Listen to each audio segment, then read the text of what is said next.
Hey guys, welcome back to channel.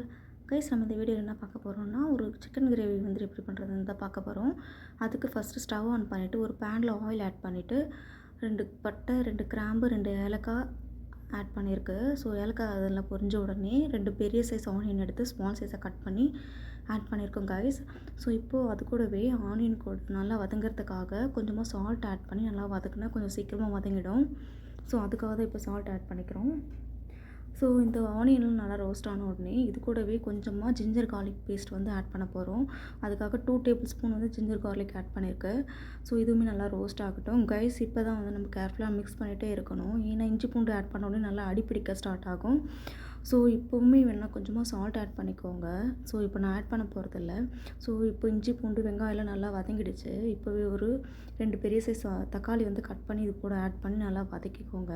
ஒரு lid போட்டு நல்லா மூடி விடுங்க. ஸோ தட் வந்து சீக்கிரம் மேஷ் ஆகும் தக்காளியெல்லாம். ஸோ இந்த ஸ்டேஜில் நாங்கள் என்ன பண்ண போகிறோன்னா, ஒரு 1/2 kg சிக்கன் நல்லா உப்பு மஞ்சள் தூள் போட்டு நல்லா வாஷ் பண்ணி தண்ணியில் ட்ரைன் பண்ணி இப்போ ஆட் பண்ணிக்க போகிறோம்.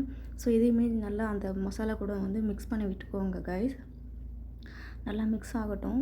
ஸோ இப்போ நாங்கள் இந்த சிக்கன் கூட என்ன பண்ண போகிறோம்னா, சில்லி பவுடர்லாம் ஆட் பண்ண போகிறதில்ல. ஜஸ்ட்டு சிக்கன் மசாலா மட்டும் தான் கைஸ் ஆட் பண்ண போகிறோம். ஏன்னா வந்து காரம் எங்களுக்கு அவ்வளோக்கா செட் ஆகாது. அதனால் இப்போ வந்து 2 டேபிள் ஸ்பூன் வந்து சிக்கன் மசாலா மட்டும் தான் ஆட் பண்ண போகிறோம். இன்கேஸ் உங்களுக்கு ஸ்பைசி வந்து நிறைய வேணும்னா நீங்கள் அடிஷ்னலாக சில்லி பவுடர் இல்லைன்னா கரம் மசாலா ஏதாச்சும் ஆட் பண்ணிக்கலாம் கைஸ். இப்போ எல்லாமே அந்த மசாலா எல்லாம் நல்லா மிக்ஸ் பண்ணிக்கோங்க சிக்கன் கூட. ஸோ இப்போ கொஞ்சம் நேரம் வந்துட்டு எல்லாம் மிக்ஸ் பண்ணிவிட்டு இப்போது ஒரு 3 டேபிள் ஸ்பூன் வந்துட்டு தயிர் ஆட் பண்ணுறோம். தயிர் ஆட் பண்ணுறதுனால நம்மளுக்கு இது வந்து அடிஷ்னல் தண்ணியெல்லாம் ஊற்ற தேவையில்லைன்னு நினைக்கிறேன். ஸோ நல்லா தயிரில் ஊற்றிட்டு நல்லா மிக்ஸ் பண்ணி விட்டுக்கோங்க. இப்போ நான் தண்ணி ஆட் பண்ண போகிறதில்ல கைஸ். கொஞ்சமாக எக்ஸ்ட்ரா கொஞ்சம் சால்ட் மட்டும் ஆட் பண்ணிக்கோங்க இருக்கான்னு செக் பண்ணிவிட்டு. ஸோ இப்போது வந்து தண்ணி ஊற்றாமையே வந்துட்டு நாங்கள் வேக வைக்க போகிறோம். எதுக்காகனா சிக்கன்லேருந்து ஆல்ரெடி தண்ணி வரும், ப்ளஸ் தயிரும் ஆட் பண்ணியிருக்கோம். ஸோ இந்த தண்ணியே போதுமானது. ஸோ நாங்கள் இப்போ வந்து சப்பாத்தி தான் இதை வந்து சாப்பிட போகிறோம். அதுக்காக தான் நாங்கள் தண்ணி ஆட் பண்ணல. உங்களுக்கு இன்கேஸ் ரைஸ் கூட இல்லை வேறு ஏதாச்சும் எக்ஸ்ட்ரா கிரேவி வேணும்னா நீங்கள் அடிஷ்னல் வாட்டர் ஆட் பண்ணிக்கோங்க கைஸ். இடைக்கிடைக்கு வந்து லிட் ஓப்பன் பண்ணி நல்லா கலக்கி விட்டுட்டே இருங்க. ஏன்னா தண்ணி ஆட் பண்ணலை. ஸோ நல்லா லோ ஃப்ளேம் வச்சு வேக வைங்க கைஸ். ஸோ இப்போ நம்மளோட சிக்கன் கிரேவி வந்து மோரோர்லெஸ் எல்லாம் ரெடி ஆகிடுச்சு.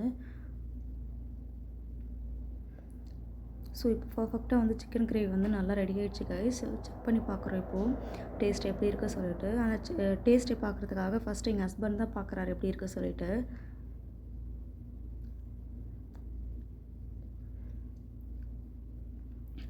ஸோ எங்கள் ஹஸ்பண்ட் செக் பண்ணிவிட்டு நல்லா இருக்குது சொல்கிறாங்க. அடுத்தது நானும் பார்க்குறேம்மான்னு சொல்லிட்டு நானும் வந்துட்டு டேஸ்ட் பண்ணி பார்த்தேன். நல்லா டேஸ்டியாக இருந்தது. உப்பு எல்லாமே கரெக்டாக இருந்தது. காரம் மட்டும் கொஞ்சம் கம்மியாக இருந்தது. ஸோ நாங்கள் காரம் வந்து கம்மியாக தான் சாப்பிடுவோம் கைஸ். நீங்கள் அதிகமாக சாப்பிட்றதுனா கொஞ்சமாக சில்லி பவுடர் மட்டும் ஆட் பண்ணிக்கோங்க முன்னாடி சொன்ன மாதிரி. ஓகே கைஸ், நம்மளோட ஃபைனலாக சிக்கன் களி வந்து ரெடி ஆயிடுச்சு. ஸோ இதே மாதிரி நீங்களும் இந்த சிக்கன் கிரேவி வந்து தயிர் ஊற்றி ஆட் பண்ணி ட்ரை பண்ணி பாருங்கள். நல்லா டேஸ்டியாக இருக்குது. ரைஸ் கூட சப்பாத்தி கூட எல்லாத்துக்குமே சாப்பிட்லாம் guys. Okay guys, thank you for வாட்சிங்.